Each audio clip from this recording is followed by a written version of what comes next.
こんにちは、コルスキーです。こんにちは、野間です。ディレクターの宮城です。前回、フェルミ推定とケース面接のお手本回答動画で大好評をいただいておりました。元ベインのコアルスキーさんと元 BCG の野間さんをですね、再度ちょっとゲストにお呼びをさせていただきまして、MBB を目指す方向けに完全にですね、英語でのケース面接っていうところを実施していただければと思っております。よろしくお願いします。当時、私が覚えてる記憶の限りですね、BCG 英語面接なかったかなっていうふうに思ってるんですけど、もしかしたらマッキンゼーとかベインとかあるかもしれないですね。僕がベインにいた頃は、実際に僕が英語面接を実施する側にいたりしたところもあって、実際に仕事をする上でも、もう 100% 英語で、海外のパートナーと海外のチームと一緒に英語のケースをするとか、全部英語っていう環境で仕事することもあったりしたので、会社によってで会社の中でもアサインされるプロジェクトによって英語をどれぐらい使うかっていうのは変わってくることかなと思います。弊社にもエージェントからよく聞く話で、英語でのケース面接って実際どんなレベルなのとか、結構ご要望いただくことが多かったので、ちょっと今回企画にさせていただいております。そしたらですね、今日英語がネイティブのですね、コアルスキーさんが回答者という形で、野間さんの方には面接官役という設定でやっていただければと思ってるんですけども、この動画で視聴者の皆様には、コアルスキーさんほどのネイティブさは必要ないものの、ニュアンスとしてはですね、この動画の会話を 90% 以上ぐらい理解することができてですね、途中で面接官の方から意見を求められた際には、英語で意見を述べられる必要があるぐらいに捉えていただければと思っております。それでは早速ですが、完全英語でのケース面接お願いできますでしょうか。わかりました。やりましょう。Hi, Takami-san. Can you answer my question? Please estimate the market size of VR headset in Japan. Okay. So I understand that the discussion today will be about VR headset market in Japan. Let me first ask a couple of questions just to clarify the scope of our discussion. So first, can we assume that we're mostly talking about the actual sale of the VR headset and not any of the software associated with the headset? Yeah, it's a focus on the actual VR headset sales. Okay, that makes sense. And then in terms of kind of consumer versus business, I think for the actual kind of estimation, I'll just estimate the consumer side of the market. Does that work? Yeah, that makes sense. So you focus on the consumer side sales. Mm-hmm. Yeah. Okay. Great. Then I think that makes sense. Yes. I mean, VR headsets, we're probably talking about things like the Meta Quest, where it's, you attach basically goggles to your face to enter kind of a virtual reality world. I understand generally the use case is games today, and I think there's a lot of potential other use cases, but today mostly it's just games. So I think my general approach will be to kind of think about the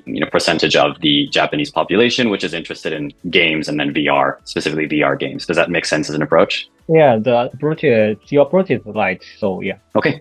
Then can I take a minute to make some calculations? Okay.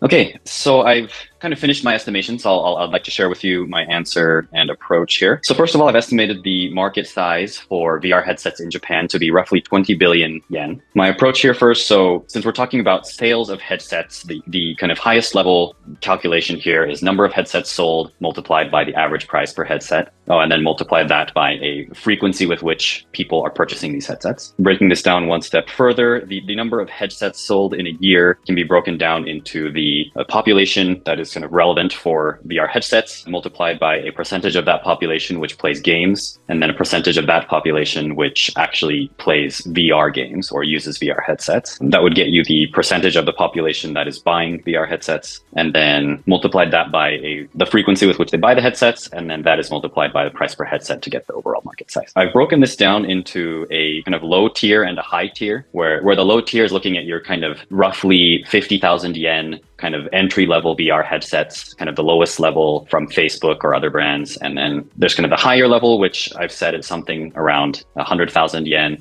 These are your kind of higher level VR headsets with the higher resolution screens. Maybe it's got a better processor, so it has faster processing of the game, or, maybe it works with a variety of different interfaces, things like this. So that's kind of my overall approach here. And then going specifically into some of the numbers. So first, just looking at the overall kind of population, I've decided that roughly half of the population is kind of like could potentially even consider buying a VR headset. That's the people between the ages of 20 and 60. So essentially anyone under 20, it's likely that their parents are going to buy it for them. And then anyone over 60, I think is unlikely to be interested in VR given how new of a technology it is and the tendency for people above 60 to be less interested in newest technology. So you take the roughly 60 million people in Japan, which falls into that age category, and then multiply that by a percentage of them that play games, which I estimated to be roughly 50%. this is just based on my experience of people in Japan. Many people play games in one way or another, whether on their phone or on a console at home. So that takes you to 50%. And then out of that portion, the percentage that plays VR games, this is kind of my least confident assumption. I estimated at 1%. This is just based on the fact that out of every single person I know, I only know one person that owns a VR headset.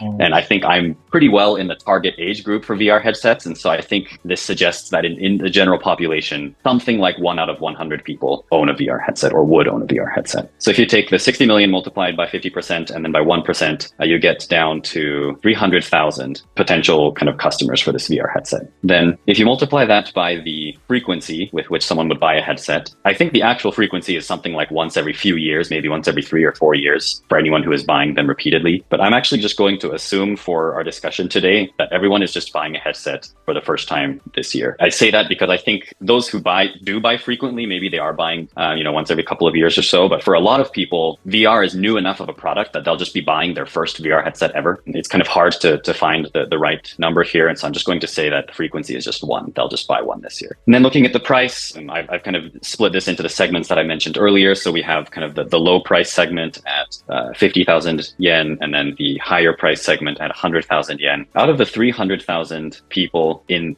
this VR market, I'm assumed that 200,000 are in the low segment and 100,000 are in the high segment. So then we have 200,000 multiplied by 50,000 yen, and here then you get 10 billion JPY. And then in the high segment, it's 100,000 people multiplied by, 100,000 units multiplied by 100,000 yen, and then you get 10 billion JPY here as well. So then you add the two together and you get a total market size of roughly 20 billion JPY. Okay, I understand your approach and estimation. They are almost correct. And Great. I have some questions. Are there other segmentation methods? Can you think of any possible segmentation by households? How would households with families differ from single-person households? For example, I believe that Nintendo Wii is purchased by a large number of family households. I want to know your opinion. Yeah, that's a good question. I think when it comes to VR, I think big picture, both single households and family households would be a potential target. I think when you look at the single households are more likely to have extra income because they have fewer expenses, not having children and probably smaller apartment and things like this. And therefore they're able to spend money on extra things like games and VR headsets. So any single person that is interested in VR is likely able to purchase a VR headset. And then looking into the family side, I think it's likely that some of the kids might be more interested in VR. So then it's kids asking parents to get a VR headset as a birthday present or as a reward for doing well in school or something like this. And so then you kind of have both potentially the kids' interest as well as some parents being interested. And so there's some demand on the family segment as well.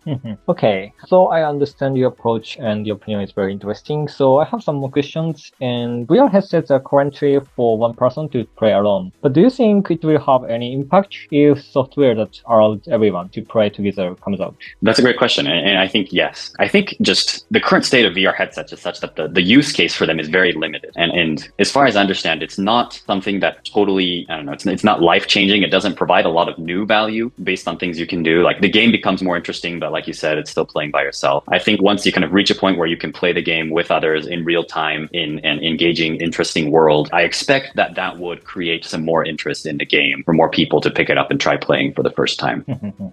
Thank you for your opinion. And one last question. Let me go back to the family station.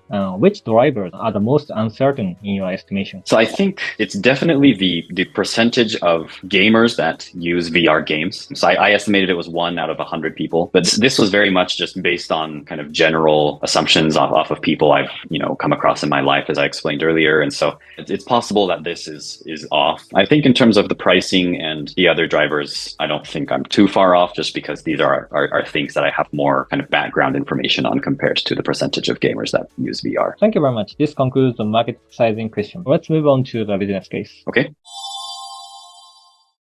Please identify measures to improve sales of VR headsets, then prioritize them. Okay, actually, let me ask one question before I kind of dive into my thinking here. We're talking about increasing the sales of VR headsets as a whole. So not for any one specific company, but VR headsets as a whole in Japan. Is that right? Yeah, that's right. Okay. Are we interested in increasing the market size, or are we interested in increasing the number of units sold? Or increasing the market size. Okay, so that means the price is a potential kind of lever here then. Yeah. Okay, then let me think about this for a minute and I'll be right back. Okay.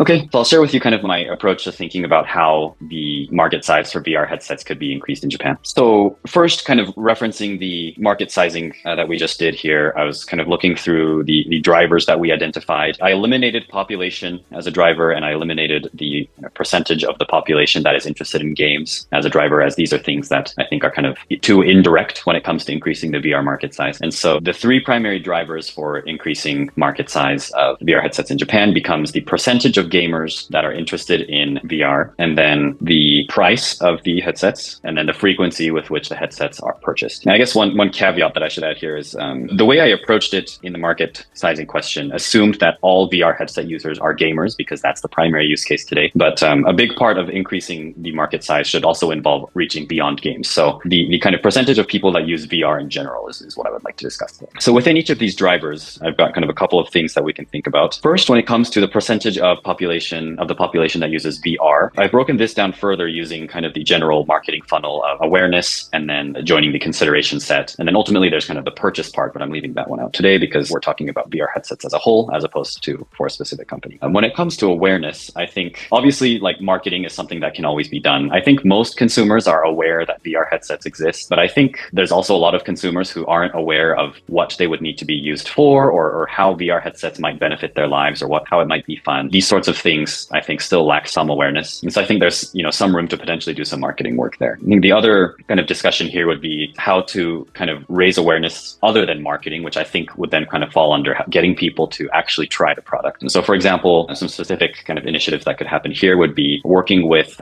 companies that do technology rentals, so that people who are interested but don't want to immediately commit to buying a headset can try the headset for the first time. I think it would also make sense to partner with businesses so that people can try out VR headsets when they are at, for example, at a theme park like Disneyland, or maybe at a co-working space. They could try a VR headset to try working with a coworker or something like this. Having options to kind of try VR once before purchasing, I think could potentially increase the awareness of the benefits of VR. Then beyond awareness, we have kind of getting into the consideration set. And here, I think there's kind of two things to discuss, where the first is expanding the use case of VR. So like I mentioned earlier, right now, we primarily have games, which is primarily a consumer application of VR. But if you can think about some of the other potential opportunities for VR for consumers, for example, education. There's a lot of educational things that would be better experienced than seen on a screen, like cooking, for example. There's a lot of kind of opportunities there to increase the different types of things that consumers can do with a VR headset. I think it's also worth considering some of the business applications of VR headset use cases. For example,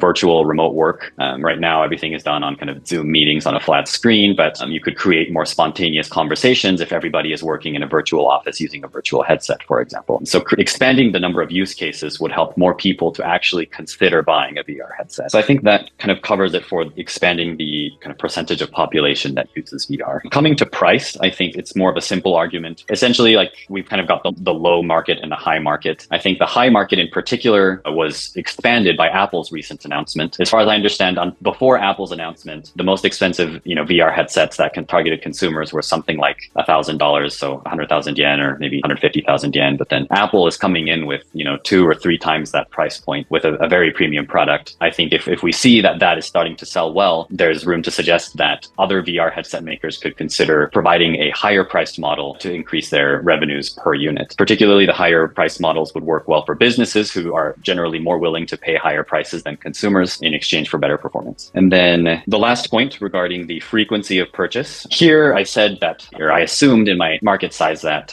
essentially that everyone's buying their headset for the first time, that they're not regularly buying these headsets. I think it's probably too early right now to try to get people to frequently buy a headset. The focus should probably be more on getting people to buy their first headset. But, a few years down the road, as VR becomes more mainstream, then it makes sense to try to emulate what Apple has done with the iPhone, where you create a new model once a year or once every 2 years with upgraded performance or upgraded features, which entice consumers to buy the latest and greatest model. This also would work well for businesses who are generally interested in keeping, their equipment up to date. You could also offer some like flexible pricing plans. For example, a lot of cell phone providers provide a Apple iPhone subscription where you pay a certain amount of money each month, and then every 2 years you can get the latest iPhone, regardless of how much money you have left on your payment. So offering these sort of subscription type of plans might also be a good way to move more headsets into the market. That's it. Okay, thank you very much. I understand the measures you're considering. I like the way you broke it down into a marketing funnel channel and then approached it. The venture idea is quite interesting. I have a couple of questions. You mentioned that it could be used in education and cooking. Can you think of use case in other industries? So for consumer or business or both? Both. Okay, so I guess starting on the consumer side, so I mentioned education with cooking as a specific example. And I think other potential experiences beyond education and games, I think it could be used for social experiences. I think that's what Facebook has tried to do with the metaverse. Maybe that hasn't gone so well, so I don't know if this is a good idea. But, for instance, being able to gather with family or friends in a VR setting could be one potential use case. I think another potential thing would be like leisure or like travel. For instance, for me to go to, get on a plane and go to Mexico, like that would be it would cost a lot of money and take a lot of time. But if I can, pay for a virtual visit to Mexico and experience some of these things, it might be a good way to determine whether I really want to go there myself or not. That could be kind of an interesting application there. On the business side, I think then it's kind of the flip of what I just said, but travel companies, for instance, could provide virtual experiences, which help consumers to kind of quickly experience a lot of different places so they can kind of help make a decision about where they actually want to travel. I think I've also heard of good use cases in training for business. So for example, if somebody needs to learn how to work in a factory, it's easier to discuss these things in an office in a virtual setting than it is, to actually take everybody to a factory in a different country to learn those things. So I think there's a lot of good applications there as well. Thank you very much. So yeah, it's interesting. And I can certainly see how it might be used for interaction.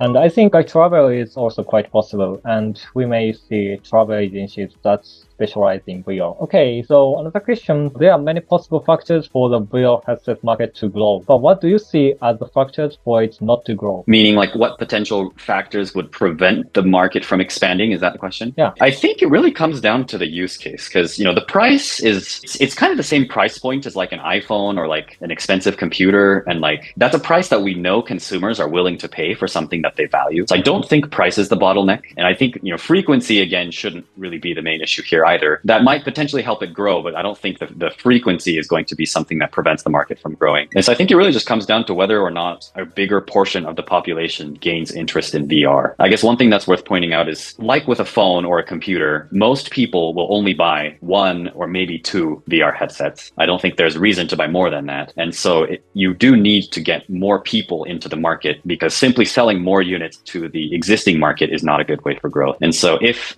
there's no compelling use case that brings a greater portion of the population into the market, then the market will not make substantial growth. Okay, thank you very much. Last question. Thank you for the Apple example. I understand that Apple is directly AR headsets. Do you think VR headsets or AR headsets will become more popular? Specifically VR versus AR? Yeah, sure. Good question. I think Apple has actually done kind of a unique thing by allowing both. Right. As far as I understand, it has cameras which can then project what you actually should be seeing along with the AR setup, or you can turn a dial and then just be totally VR, right? I'd hazard a guess that is the most likely to grow because some applications work best with AR, for example. I don't know, some of the education type of things we talked about, I think would work well with AR, where you can actually, like cooking again, just as an example, you could cut your things with your own hands, but then the teacher can be also showing up in a little screen and like saying something or showing her cutting process. But then there are other things which are best experienced in VR. I think for example, some of the social applications might require a virtual setting because it doesn't make sense to have an avatar sitting in your room or something. And so I expect my guess would be that the winning strategy in the market is to be able to offer both AR and VR. Thank you very much. So good discussion. Let's end our business case. Okay, thank you. Thank you.